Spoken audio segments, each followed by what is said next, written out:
Well, it's the latest attempt at regulating the internet. Now, we saw the public outcry over SOPA, but now a SOPA-like bill is being debated in Congress.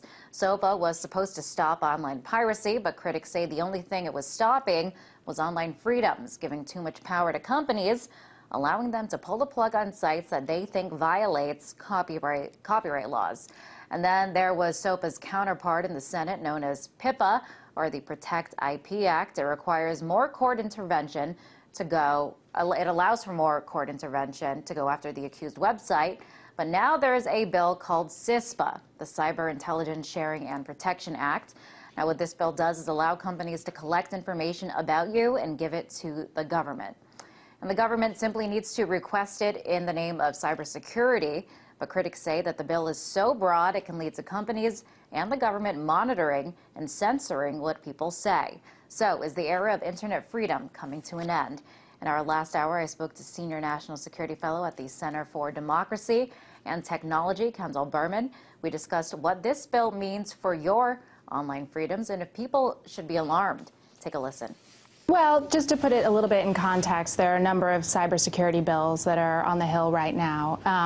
And we understand that probably the first of those to move are going to be in the House, likely in the third week of April, with the Senate moving closely after that. And we are very concerned about certain components of the information sharing schemes that are parts of each of these bills. And Representative Rogers' bill, the CISPA bill, is really the most alarming in terms of how vast it could potentially be in terms of the types of information that the government would be allowed to receive under the name of cybersecurity. Talk a little bit more about exactly what is in the bill that people should be concerned about. Sure. So essentially what the bill does is it creates a structure whereby private companies are encouraged to monitor for cyber threat information that goes across their networks and then share that information with the government. It doesn't specify to whom in the government that information should be shared, but the structure of the bill, all likelihood would be that it would be shared primarily with the National Security Agency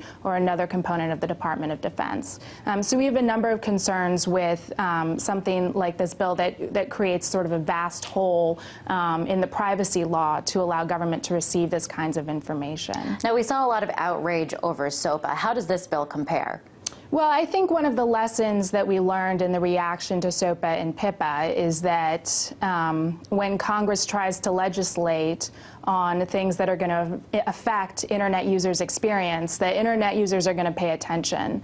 And bills, like Congressman Rogers' bill, the information sharing bills on Congress, definitely could affect in a very serious way the Internet experience. And so, we know people are starting to notice. But do you think people are noticing as much? I remember there was that whole blackout with with SOPA and PIPA, where a lot of online sites shut down basically in protest to this. Do you think there is as much public awareness about this bill? Not yet, but I think that as things move progressively on the Hill, that we may see something that's like that. I think that the other components of cybersecurity have gotten a lot of attention thus far, but the information sharing schemes are extremely important to pay attention to. Now, up until now, the Internet has been pretty much unregulated, arguably, but some people disagree with this. Republican presidential candidate Rick Santorum is one of them. Let's take a listen to what he said about this. The Internet is not a free zone where anybody can do anything they want to do and trample the rights of other people. But the idea that, anything goes on the Internet, where did that come from? We're in America to say that anything goes. Now, that's interesting coming from a Republican who usually advocates less government, but in this case, when it comes to freedom of speech online, he's advocating more of it. But what do you make of his argument? Well, look, I don't know what Rick Santorum thinks of the cybersecurity legislation, but I do think that, in terms of his premise that the Internet is unregulated, that's not true. Just because you commit a crime on the Internet doesn't immunize you from liability just because it's on the Internet. And law enforcement has many tools to go after crimes that are committed anywhere, including the Internet. Now, what is the likelihood that you think that this is going to pass? Well, I'm not sure. I think that, no one knows right now. There's a lot of different movements on the Hill, but we take each bill extremely seriously, and particularly Congressman Rogers' CISPA bill. We take it very seriously. Now, supporters of this bill will point to things that do need to get regulated. For example, copyright infringement, or if there's a possible link to terrorist activity being posted online, or where the government would need to get a hold of this information.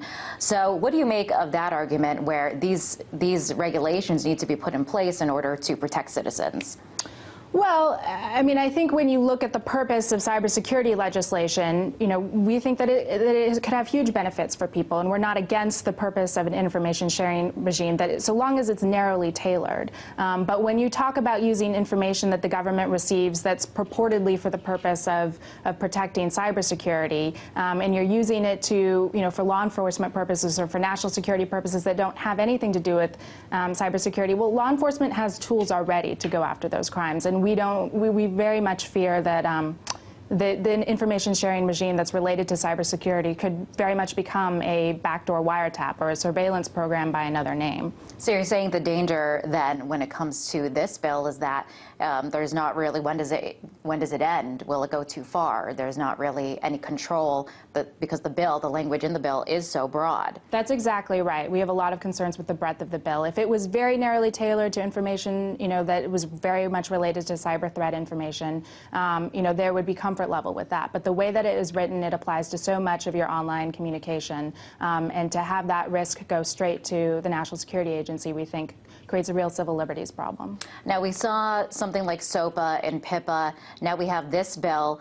So we see this effort to regulate and control the internet. So, I mean, could this be the beginning of the end for internet freedoms for people, you know, as we know it? Well, I don't know about that. I think, you know, as I said before, cybersecurity, when done right and when done narrowly, could benefit everyone. But it needs to be done in an incremental way with a narrow approach. And the heavy hand that, you know, current lawmakers are taking with these bills, you know, it brings up real genuine concerns. And for people that are concerned about this and don't want to see the legislation go as far as it could, what can they do?